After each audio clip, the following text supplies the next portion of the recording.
खेलते खेलते 5 साल का मासूम बच्चा 10 रुपए का एक सिक्का निगल गया।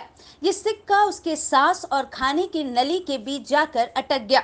बच्चा पूरा अकबकाने लगा। उसके घर में कोहराम मच गया। जिसने भी ये सीन देखा सुना सबकी सांसें अटक गई। घर वाले बच्चे को लेकर भागे भागे एक प्राइवेट अस्पताल पहुंचे। यहाँ के डॉक्टरों ने बच्चे के गले में फंसे सिक्का को निकालने से साफ मना कर दिया। उन्हें बताया गया बहुत खतरा है, रिस्क नहीं लिया जा सकता। दूसरे प्राइवेट अस्पताल में गए, वहां से भी उल्टे पांव लौटा दिए गए। भला हो रांची सदर अस्पताल के मशहूर गैस्ट्रोएंट्रोलॉजिस्ट डॉक्टर जयंत घोष का, जिन्होंने एंडोस्कोपिक विधि से बच्चे के गले में खतरनाक जगह फंसे सिक्के को चंद मिनटों के प्रयास में ही सही सलामत निकाल दिया। ये मासूम बच्चा जब सदर अस्पताल पहुंचा था तब उसकी हालत बेहद खराब थी। वो खूब छटपटा रहा था, दर्द के मारे बेचैन था, सांस लेने में भी खूब दिक्कत हो रही थी। घर वाले बिना देर किए ऐन वक्त पर डॉक्टर जयंत घोष के पास पहुंच गए। डॉक्टर घोष की टीम ने तुरंत बच्चे को टेकअप किया और बिना चीर फाड़ के इंडोस्कोपिक विधि से बेहतरीन तरीके से गले में फंसे सिक्के को निकाल दिया। सबसे हैरत की बात यह है कि जानलेवा इस ऑपरेशन में बच्चे के घर वालों का केवल 1553 रुपए ही खर्च हुए। बाकी अगर किसी दूसरे निजी अस्पताल में यह ऑपरेशन होता तो करीब 30 से 40 हजार रुपए खर्च हो जाते। सुने क्या बोले मशहूर गैस्ट्रोएंट्रोलॉजिस्ट डॉक्टर जयंत घोष। बच्चा आज खेलते हुए अचानक एक 10 रुपये का सिक्का निकल गया और वो उसके गले से थोड़ा नीचे जाकर के फंस गया।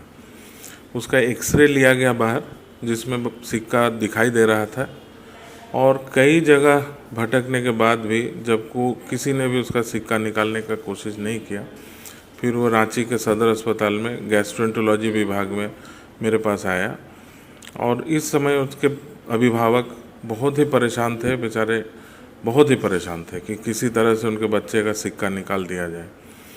फिर हमारी टीम ने पूरी कोशिश की और बहुत सफलतापूर्वक बच्चे का सिक्का हम लोगों ने दूरबीन की विधि से ही निकाल दिया और उसके बाद फिर बच्चे को हम लोगों ने डिस्चार्ज भी कर दिया।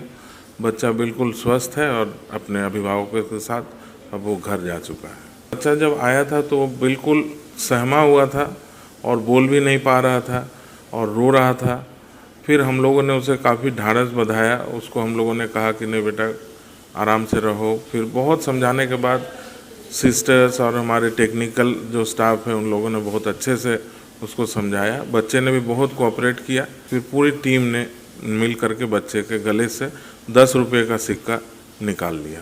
आपको निकालने में कोई परेशानी दिक्कत हुई? मैंने इससे पहले तो बहुत सारा ऐसा केस किया है, लेकिन ये अपने आप में एक अनोखा इसलिए था कि एक तो 5 साल का बच्चा था और सिक्का बहुत ऊपर फंसा हुआ था। आमतौर पे जो बच्चे आते हैं वो बहुत लेट से यहाँ पहुँचते हैं, जिनका सिक्का पेट के अंदर चला जाता है, लेकिन ये बिल्कुल सांस नली और खाने की नली के बीचों बीच फंसा हुआ था। निकालना बहुत डिफ़िकल्ट था, लेकिन पूरी कोशिश के बाद हम लोगों ने उसको सफलतापूर्वक निकाल दिया। जिस विधि से निकाला गया उसको क्या कहते हैं? जिस विधि से निकाले उसको हम लोग एंडोस्कोपिक विधि बोलते हैं, यानी दूरबीन के द्वारा बिना चीर फाड़ के इसको निकालना, फॉरेन बॉडी को निकालना। कोई भी फॉरेन बॉडी जैसे बच्चों में होता है बहुत कॉमन, सिक्का खा जाना, सेफ्टी पिन अंदर चला जाता है। इससे पहले जैसे हम लोगों ने निकाला था एक मटन का टुकड़ा बहुत बड़ा सा गले में फंस गया था। जो मेंटल इल हेल्थ रहता है वो लोग अपने बाल को नोच नोच के खा लेते हैं और पेट में बाल का गुच्छा पूरा फंस जाता है, उसको भी हम लोग निकालते हैं। लेकिन बच्चों में बहुत चैलेंजिंग है निकालना, क्योंकि उनको समझाना फिर उनको कोऑपरेट करके उनको निकालना बड़ा डिफ़िकल्ट होता है और सबसे ज़्यादा उनके अभिभावकों को समझाना ये भी एक बहुत डिफ़िकल्ट चैलेंज होता है। ये क्या जानलेवा होता है क्या, सिक्का वगैरह अंदर फंस जाना? इसमें यह है कि सिक्का ज़्यादातर तो अपने आप निकल जाता है, अपने आप ही पार हो जाता है, लेकिन अगर वो कहीं फंस जाता है तो फिर जैसे इस बच्चे का बिल्कुल सांस नली खाने की नली के बीचों बीच फंसा था, उसको सांस में भी दिक्कत हो रहा था और उसको खाना घोंटने में भी दिक्कत हो रहा था, वो बिल्कुल कुछ पी भी नहीं पा रहा था। तो इस तरह से तो ये जानलेवा साबित हो ही सकता है। इसमें खर्च क्या आया उस बच्चे का इलाज करने में? इसमें उसको सिर्फ 1553 रुपये का एक वो बिल कटा के लाया था और इसी से उसका सारा इलाज हो गया। यही इलाज अगर बाहर होता किसी प्राइवेट हॉस्पिटल में तो कम से कम 25-30 हज़ार रुपये का खर्चा आता। कोहराम लाइव के लिए सीनियर जर्नलिस्ट पवन ठाकुर और संजय की रिपोर्ट।